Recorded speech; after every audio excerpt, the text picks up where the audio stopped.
What's up, tribe? How you guys doing? Go ahead and hit that subscribe button, and I hope you like this video. This is going to be the Real Housewives of New Jersey, Season 2, Episode 13. Yeah, Episode 13.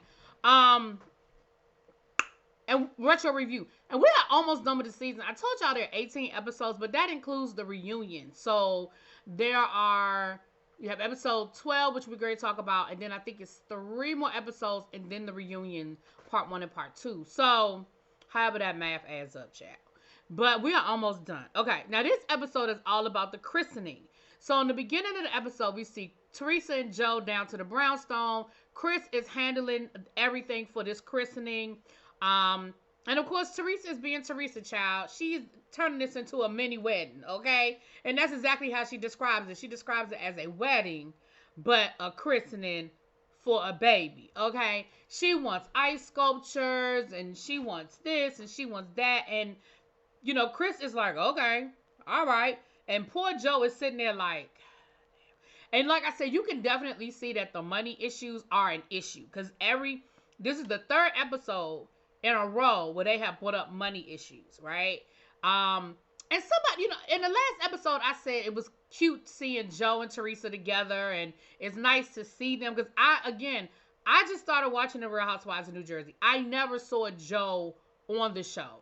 Now, do I think that means that Joe was a perfect husband? No. Do I even think that means that Joe was always nice to Teresa? No. But it was nice to see that. You understand what I'm saying? Like, I clearly know how this story ends, all right?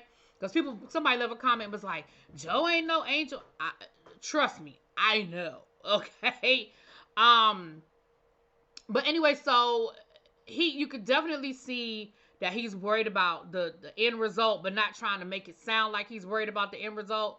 But he's definitely worried about Teresa spending all this money on this christening. But he also can't say no to Teresa or them girls. Like that, he can't say no to them, child. So then we see Danielle. Look, I'm so sick of Danielle. I just don't know what to do with myself. I am sick of Danielle, okay? I don't know how many more seasons she is on. I don't know what other storylines she gonna bring to the table. But baby, when I tell you that I am over her. So she takes her daughter to the gynecologist. We know her daughter just turned 16. Listen, that's not a bad idea. That's not a bad situation. Here's where my problem is. You took her to the gynecologist, and all you were worried about was whether she was having sex or not. You embarrassed that girl in the lobby when you kept talking, are you a good girl? Are you a good girl? I mean, do I need to be worried about boys? I mean, you're not having sex, are you? You don't want to have sex. You don't want to do that. You don't want to do that, do you? Are you a good girl? Are you a good girl? And the girl, like, you could tell that she was embarrassed, and she was really like, Mom, stop. She was like, please stop. Stop. And I feel like she was being as respectful as she could be, but she was like, stop, Mom, stop. And I was like, yes, Mom, stop. Leave that girl alone. Leave that girl alone. Then they go into the doctor's office. Now, she's not even being examined. First of all, it's Lord, not Teresa. Ooh, no. It's Danielle's OBGYN, right? So he takes her into the office, and he was like, we don't need to do an exam today. Why not? Y'all should be teaching her about all of the other things that are related to going to an OBGYN, not just sex. Is that important? Sure. But, I mean, I remember my first OBGYN appointment, and it was not about whether I was having sex or not. It was about all the other things that, as a woman, I need to deal with as it relates to women's health. Like, it was a whole situation. And then he proceeds to do the exact same thing. Just talk about her having sex and all the STDs and how you can catch STDs. Then Danielle gonna ask, can you catch an STD from oral sex? I was like, I would have been mortified if I was that girl. And listen, I need an update on where she is now, okay? Y'all keep leaving me these updates, which I appreciate. Thank you. But I need to know where she is now, because baby, I can't. She just get on my nerves. So then we have the whole christening situation. I mean, no, rewind. Then we have this scene with Kim G, with Chris and her son. They're playing pool. They're doing what they do. They're best friends. They've been best friends their whole life. Kim comes down there, and she proceeds to talk to them about why Carolyn won't be her friend.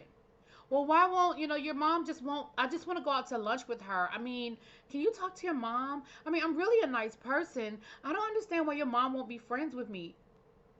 First of all, are we in kindergarten? That's number one. Number two, are you serious right now?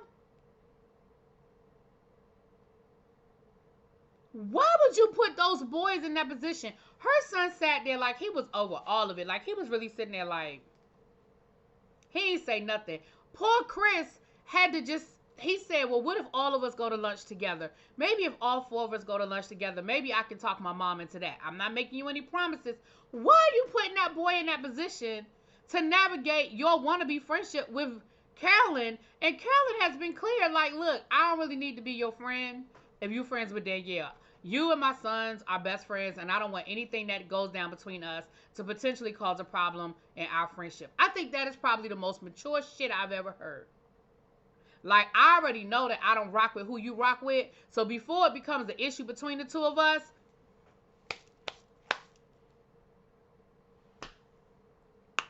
so then we get to the christening. Well, first we see Dina. Welcome back, Dina. We know that Dina is Adriana's godmom, so she's filming, and I can respect that she came back to film. She did her duties as godmom. She has to dress Adriana. That's tradition. And then we see the chaos of Teresa's house, getting all them kids together and taking pictures. And Joe is over it. Okay, she said Joe has been really grumpy lately because he's been working long hours. Yeah, because the feds is on his ass. Okay. Then we see them leaving and we see them, on their way there. And Joe said something very interesting in the car. He said, no, Teresa said, you used to not ask me about how much I spent. Like, I used to be able to do whatever I wanted to do, and you just never knew. He was like, yeah, well, I got the checkbook now, and I know what you're spending. I said, I know that's right, Joe. I said, yeah, this whole situation is a situation because it keeps coming up. Then we see Danielle going over to Kim G's house. And let me tell you something. If anybody ever questioned how much of a manipulator Danielle is, this scene right here shows you exactly who Danielle is. Danielle said in her confessional, I have a favor that I want to ask Kim G.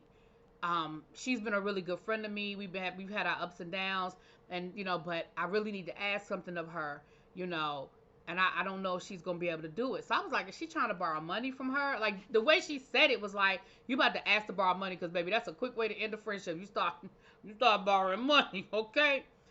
So she starts talking about how she wants to meet her biological mom, how her biological mom was pregnant when she was 14, had her when she was 15 or 15 to 16, 14, 15, and how, the woman that raised her was cool and all, but she really needs to figure out who she is, and she really needs to learn about why she does the things she does and why she is the way she is, and she really needs to, meet up with her biological mom so she can figure these things out, child. She crying, Kim G's crying, and Kim G pulls out her phone and says, you know what, I'm going to help you find. I'm going to help you find your mom. And I have somebody that's going to help you out. I got somebody that can do the job. I said, she didn't even have to ask. She done convinced Kim G that it was her idea to offer. When Danielle walked in that house knowing good and damn well that she wanted that all along. I said, look at this Jedi mind trick. I said, look at this Jedi mind trick. Anyway, so the families go to the church and they have the actual christening. And then we actually get to the brownstone. And it is an event. First of all, they have a first dance. Now listen, I have been christened. I grew up Catholic. I have been to a lot of christenings, baptisms, bunch of whole, I done seen adults get baptized. I done seen babies get baptized. I done seen it all. I ain't never seen a baby have a first dance with her parents at the party after the christening. I have never seen that in my life. And everybody was acting like it's so touching. Oh, that was so beautiful. Maybe you just had to be there. Because I thought it was creepy as fuck. Teresa's holding Joe, Joe's holding the baby, and they are literally dancing like it's a wedding and it's their first dance. I have never seen no shit like that in my life. And I ain't think it was sweet. I thought it was creepy. Now, I'm just being honest with y'all. I'm sorry if other people feel like it was cute and sweet. I thought it was creepy as hell. Okay? So then we have the party. And of course, Chris did a great job. He's trying to prove to his dad that he can take on more responsibility. He handled Teresa, and she's so demanding. Great, great, great. I saw a glimpse of Melissa. I didn't see Joe, although I'm sure Joe was there. But Joe looks totally different now than when he first came on the show. Like, he's all buff, and he just looked different to me. So I probably did see Joe, but I know I saw Melissa, even though Melissa looked different too. But it was I definitely recognized Melissa. I said, okay, I see you was there, girl. Because I know a big fight happens at the christening, and I was halfway thinking it was this christening, but I think that's one of the Melissa's kids' christenings. I don't know. Anyway, we'll get there when we get there, child. Don't tell me when it happens. I'll find out when I find out, okay? But the party is a great success. Everybody had a good time. Yada, yada, yada, child. Now, while this is going down, we see Danielle taking her daughters out to dinner. Shout out to that same Thai restaurant she go to all the time. She must know the owner, or she must have some stock or something. Because when I tell you, they be at that damn restaurant all day, every day. All day, every day. But anyway, they get to the restaurant, and the daughter, the oldest daughter, the one that just turned 16, starts talking about, oh yeah, my friend was getting her eyebrows done. She was at the salon getting her eyebrows done, and she was and the lady there was talking about how Teresa told her that you're looking for your biological mom. Now let me tell you something. Danielle, you had every reason to be mad. Even though you manipulated that lady into helping you find your mama, you had every reason to be upset that Teresa Giudice, the woman that just chased your ass through the country club and tried to fight you, right? Her know your business. And the only reason why she know your business is because Kim G was either down to that salon running her mouth, or Kim G told Teresa or Jacqueline, and they was all gossiping and they related. But neither here nor there is no reason in the world why anybody should know your business like that. So she had every right to be mad. Now on that one, I'm gonna give you that. I know I can separate the two. So Danielle is pissed, and you know she had to go outside and call Danny. I don't know what the hell she thought Danny was gonna do, but she called Danny. Now all of a sudden, Danny never trusted Kim G, and he always knew she was up to no good, and blah blah blah blah. And I was like, here we go, here we go. It's always I knew.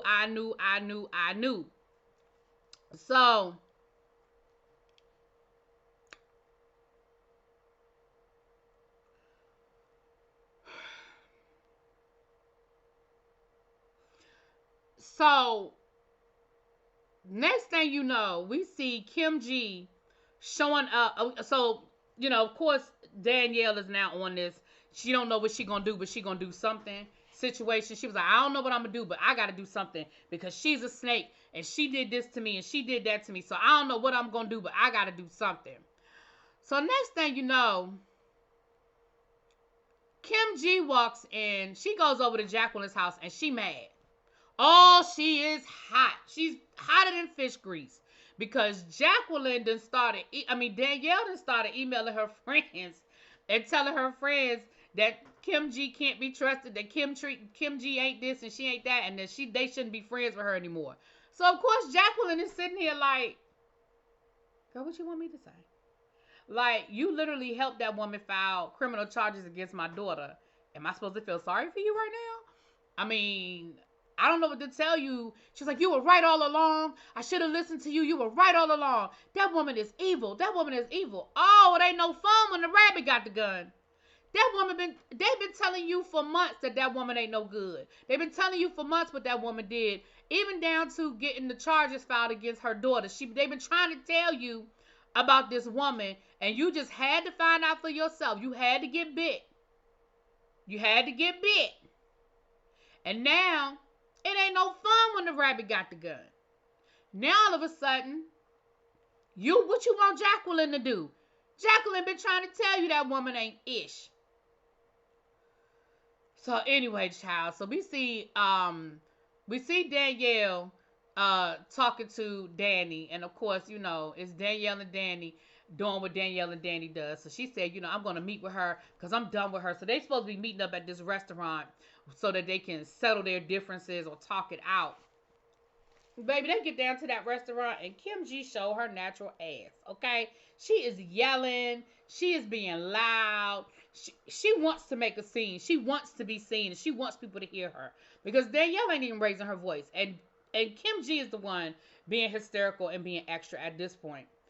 So she started talking about all the things she did for Danielle and how, she didn't like what Danielle did at the brownstone when Danny, when they showed up with that entourage and Danny called Chris out, called him, a slur and but you've been hanging with her ever since. Like you ain't stopped hanging with her. You might have been mad about it, but you ain't stopped hanging with her. Baby, Kim G done got real animated. She threw the napkin at Danielle, and I was loving. Listen, I'm gonna tell you, I was loving it because Danielle was like, "Don't throw stuff at me." Like she did not respond, and I promise you that's what Kim G wanted. Baby, Kim G wanted Danielle to act a fool and be hysterical and make a scene so she could make it about Danielle. When she was the one that actually ended up looking crazy, and baby Danielle ended up getting up and walking away. I said, "Bravo, Danielle. Bravo, child. Bravo." So anyway, that's pretty much where the episode is, child. I'll let y'all know what I think. I done already looked at the next episode. We'll get to that tomorrow, child. I'll talk to y'all later. Peace.